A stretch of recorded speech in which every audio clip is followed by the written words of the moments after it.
네, 오늘 복된 주일에 설교 말씀을 전해주실 목사님을 소개시켜 드리겠습니다.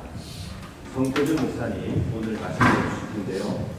전주대학교 문과를 졸업하시고 강로의 신학대학원 졸업하셨습니다.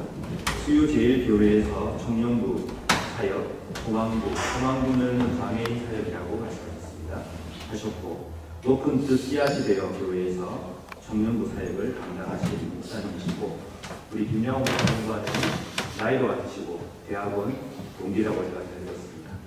오늘 귀한 말씀 전해주실 텐데 여러분 큰 박수로 환영해 주시기 바랍니다.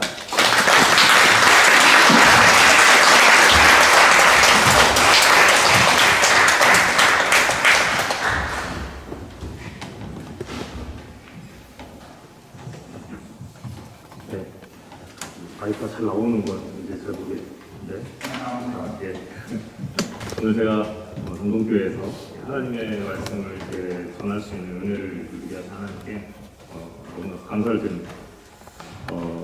이곳에 온 지 2달이 넘는 시간이 생각보다 빠르게 지나갔습니다. 정말 많은 일들이 있었고 인생에서 가장 소중한 경험을 이곳에서 하고 이제 돌아가려고 합니다. 제가 어저께까지 그 돌로 밑에 이렇게 산을 트레킹하면서 설교를 거기서 이제 썼었는데 언제 또 이렇게 써보겠습니까? 그런 좋은 산을 보면서 너무 감사했고요. 처음에 이곳에 왔을 때 하나님께서는 왜 이곳으로 저를 부르셨을까 이런 생각을 참 많이 했었습니다. 제가 어려운 시기를 보내면서 이제 모든 것을 다 내려놓고 이곳에 오게 되었는데요. 다 표현할 수는 없지만 하나님께서 예비하신 길을 걷는 게 참 은혜로웠습니다. 이제 일상으로 돌아가야 되는데 가고 싶지 않습니다. 하지만 저에게 주어진 삶의 자리가 예비되어 있을 거라는 그런 마음을 하나님께서 오늘 부어주셨습니다. 제가 다 알 수는 없지만 하나님께서는 모든 것을 예비하시는 분이시라는 것을 제가 이곳에 와서 제대로 경험하고 또 깨닫고 가게 됩니다. 제가 산티아고 순례길을 걸으면서 하나님께서 정말 많은 것을 예비하셨다는 것을 경험했습니다. 오늘 아브라함을 표현한 이 히브리서의 말씀처럼 정말 갈 바를 알지 못하고 이곳에 왔습니다. 길을 잃은 것 같은 마음으로 이곳을 여행할 때 하나님께서 참 감사한 일로 그다음에 좋은 사람들을 만나게 하셔서 저를 위로하셨습니다. 그걸 다 얘기하자면 여러분들이 잠에 빠지실 것 같아가지고 제가 짧게 나누도록 하겠습니다. 갈 바를 알지 못하고 이곳에 와서 평생 볼 수 없었던 것들을 보면서 제가 그동안 참 좁은 시야를 가지고 있었구나 이런 것들을 느꼈고요. 그다음에 순례길 처음 걸었을 때 이 생장피에 득도로에서 시작했을 때 그리고 콤포스텔라 산티아고에 도착하기까지 모든 순간에 하나님은 정말 많은 인연들을 만나게 하셨습니다. 그리고 그 사람들을 통해서 하나님의 사랑을 깨닫게 하셨고 그 사람들의 모습 속에서 이 하나님이 살아계심을 느끼게 하셨습니다. 정말로 하나님께서 예비하신 그런 사람들이 있구나. 그거를 저는 깨닫고 가게 되는 것 같습니다. 제가 순례길 9일차입니다. 제가 그날을 잊을 수가 없습니다. 왜냐면은 제가 그때 여권을 잊어버립니다. 이제 막 시작했는데 한국에 돌아갈 위기에 처했습니다. 제가 나제라라는 도시에 이제 도착해서 그걸 깨달았습니다. 여권이 없네. 그래가지고 제가 기억을 더듬어 봤는데 벤토사라고 하는 아주 작은 마을에서 제가 이제 바에서 쉬다가 여권을 놓고 온 겁니다. 그래가지고 제가 이 여권을 찾으러 공립 알베르게를 한번 갔습니다. 왜냐면 누군가 혹시 가져갔을 수도 있을 것 같아가지고 공립 알베르게에서도 들어온 여권이 없다고 해서 이 알베르게 직원분이 택시를 불러줬습니다. 그래서 그 택시를 타고 그 벤토사라는 마을로 돌아갔습니다. 근데 이 가게 문이 닫혀 있는 거예요. 저는 거기서 이제 모든 것이 끝났다고 생각했습니다. 근데 희한하게요. 그때 마을을 산책하던 그 주민이 있었습니다. 젊은 여성이랑 남자분이 있으셨는데 저를 보자마자 너 여권 찾으러 왔지? 이렇게 말을 하는 거예요. 그래가지고 내가 이 바 주인을 알고 있으니까 전화해주자. 그래가지고 10분 만에 그 바 주인이 옵니다. 그래가지고 여권을 찾아서 택시를 타고 돌아오는데 제가 그때 정말 많은 생각이 들었습니다. 정말 기적에 가까운 일이었고 하나님께서 내가 이 순례길을 걷기를 원하시는구나. 그리고 하나님께서 예비하신 그 길을 걸어갈 때 내가 비록 실수를 할지라도 하나님께서 그거를 안내해 주시는 그런 상황들을 다 준비해 주고 계시는가는 거를 느꼈습니다. 제가 순례길을 걸을 때 이렇게 가끔 뒤를 돌아보면 참 아름다웠습니다. 앞을 보고 가는 것도 아름다웠지만 이 뒤를 돌아볼 때 참 아름다웠던 것을 많이 느꼈고 이 아름다운 것들을 등 뒤에 안겨두어야 앞으로 나갈 수 있는 힘이 있구나 이런 걸 깨달았습니다. 그리고 너무 앞만 보고 가지 말자. 가끔은 뒤를 돌아보면서 이런 아름다움을 보고 가자. 이런 것들을 깨닫게 됐고요. 아침에 굉장히 빨리 일어났었습니다. 아침 5시나 6시쯤 일어나서 걷기 시작하면 이제 해가 이렇게 떠오르는 것을 보게 되는데 참 아름다웠습니다.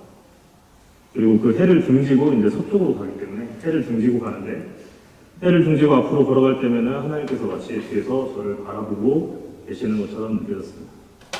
또 많은 자연을 보면서 모든 만물이 소생하는 것이 하나님의 숨결이구나 이런 것도 느끼게 되었고 우리가 가진 것은 현재라는 시간뿐이고 그 순간의 시간이 아니면 우리는 아무것도 할 수 없기에 그 순간마다 진심을 다해 사랑하고 진실만을 이야기한다는 것도 깨달았습니다. 그래서 이곳에 갈 바를 알지 못하고 왔는데 하나님께서는 모든 것을 완벽하게 준비하고 계셨습니다. 오늘 본문에 등장하는 이 아브라함은 원래 갈대아 우르 지방에서 살았던 꽤 부자였습니다. 수메르 문명의 중심지였던 우르에서 이 아브라함은 지구라트라고 하는 굉장히 큰 신전에 신상을 납품했던 사람이었고 장정을 400명 정도 거느렸던 사람이었습니다. 요즘 말로 말하면은 중견기업 대표라고 생각하시면 될 것 같습니다. 그리고 수메르 문명에서는 전차가 있었고요. 부자들은 한 대 정도는 가지고 있었으니까 지금으로 따지면은 S클래스 벤츠 정도를 끌고 다니는 안 부러울 곳이 없는 사람이었습니다. 그 사람이 하나님의 계시를 받고 가나안으로 나아갑니다. 하지만 아브라함이 가나안으로 가기 전에 메소포타미아 지역에 머물게 됩니다. 그래서 거기서 아버지 데라가 죽기까지 거기서 머무는데 아버지가 죽고 나서야 이 유프라테스 강을 건너가지고 가나안으로 갑니다. 이 아버지 데라의 뜻이 지체하다라는 뜻이거든요. 아브라함이 유프라테스 강을 건너가지고 꽤 많은 장정들과 재산을 가지고 가니까 사람들이 그 아브라함의 모습을 보고 이렇게 이야기합니다. 히브리라는 뜻이 뭐냐면은 유프라테스 강을 건너온 사람이라는 뜻입니다. 그래서 아브라함은 굉장히 그 가나안 땅에서 주목을 받는 사람이 됩니다. 그리고 하나님의 뜻과 언약을 따라서 이 가나안 지방에서 마치 나그네처럼 살아갑니다. 이 늙어버린 아브라함과 사라에게 하나님께서 약속을 하나 주시는데 내 자손으로 큰 민족을 이루겠다고 하시는 약속이었습니다. 하지만 그 아브라함과 사라는 그 말씀을 온전히 믿지 못하죠. 그래서 아브라함이 여종이었던 하갈과 동침해서 이스마엘을 낳기도 하고 하나님께서 하시는 말씀을 듣고 비웃기도 합니다. 그럼에도 불구하고 하나님은 이 아브라함에게 100세의 나이 이삭이란 소중한 아들을 선물로 주십니다. 성경을 읽어보면 아브라함이 믿음이 있어서 하나님께서 이삭을 준 게 아니라 그냥 주신 겁니다. 믿음으로 받지 못했던 이 아브라함에게 하나님께서 나중에 한 가지 정말 납득하기 어려운 요구를 하십니다. 이삭이 좀 자라자 이삭을 제물로 바치라는 것이죠. 여러분이 창세기 본문을 읽어보시면 이 계시를 받았을 때 아브라함은 아무 얘기도 하지 않고 지체하지 않고 이삭을 데리고 산으로 갑니다. 그리고 이삭을 제물로 바치려 했을 때 여호와의 사자가 와서 아브라함에게 하는 말이 있습니다. 내가 이제야 하나님을 경외하는 줄 알겠다. 75세 갈대아 우르를 떠나 이삭이 자란 시점까지 따지면은 아브라함은 대략 113세 정도의 나이입니다. 그러니까 대략 30년이 넘는 시간이 되어서야 하나님께 그 소리를 듣는 겁니다. 내가 이제서야 하나님을 경외하는 줄 알겠다.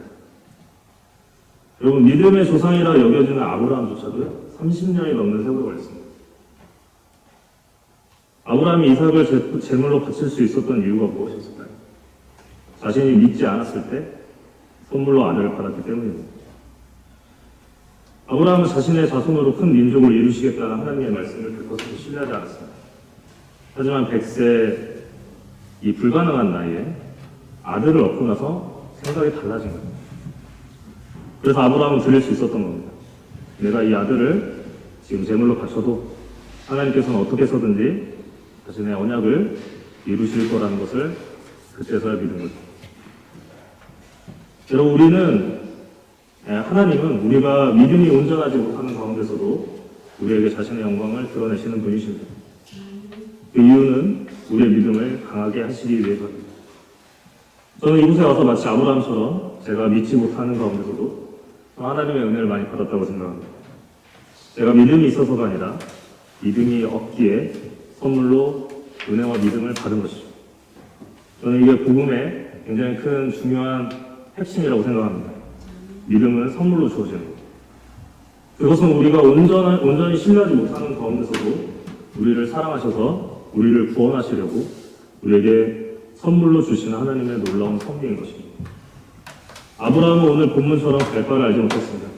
그리고 하나님의 언약을 온전하게 믿지 못했지만 그에게 이삭을 선물로 주신 것처럼 우리에게도 그러한 인생의 선물이 있습니다.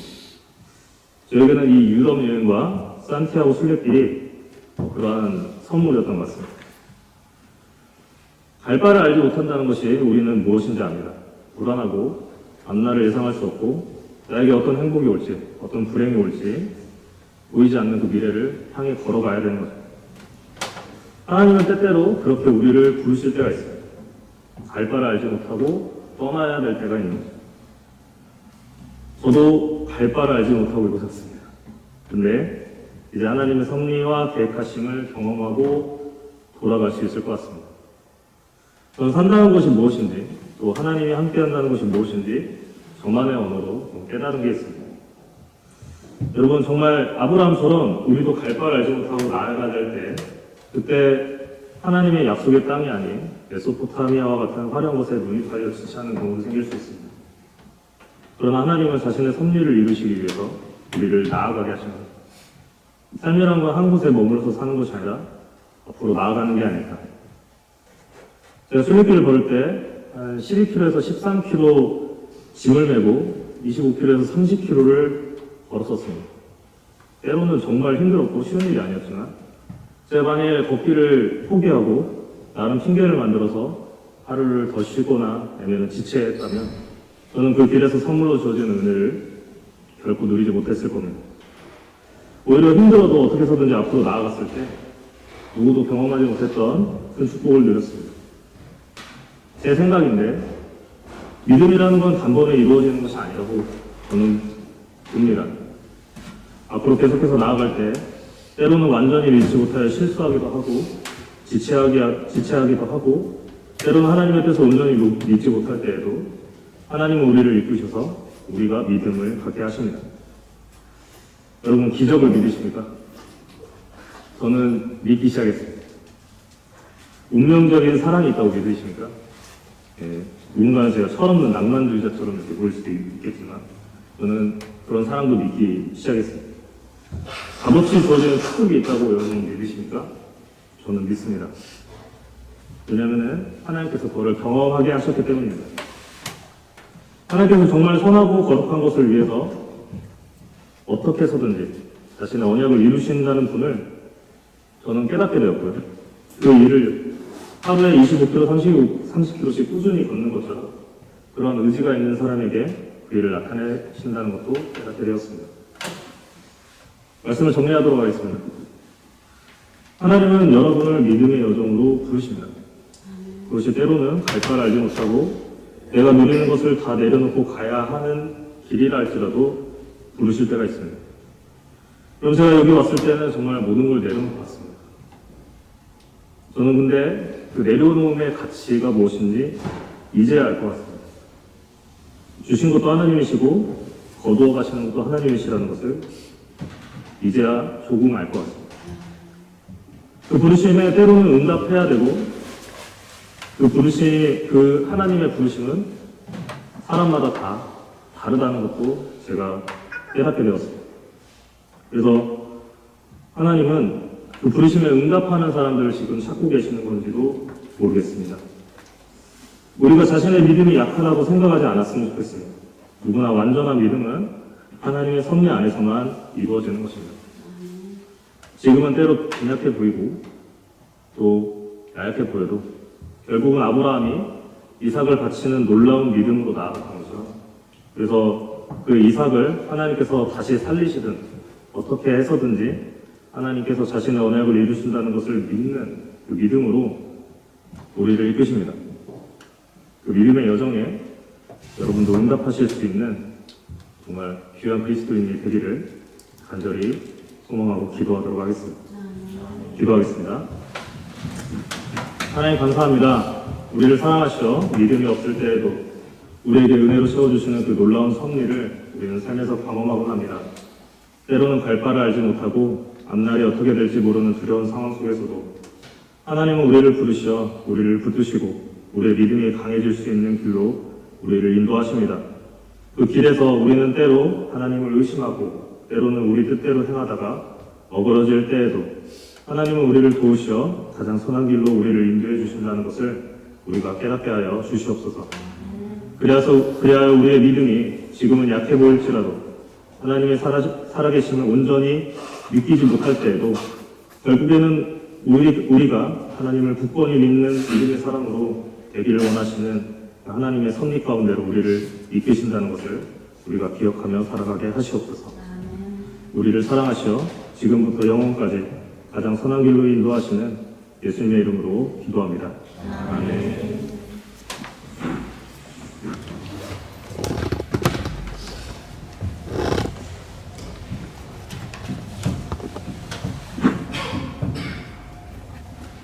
네, 귀한 말씀 전해주신 목사님께 감사드립니다. 이 시간 말씀을 생각하시며 함께 묵상의 기도를 드리기를 바랍니다.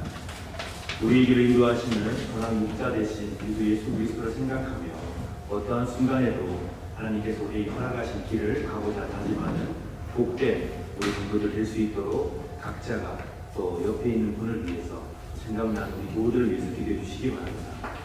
우리가 알지 못하는 상황 속에서 괴로움 당하고 있는, 아픔 당하고 있는 교우들, 이웃들 생각나시면 기도해 주시기 바랍니다.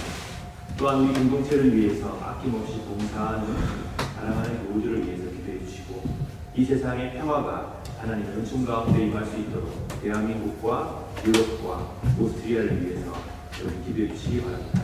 다 함께 묵상의 기도 드리겠습니다.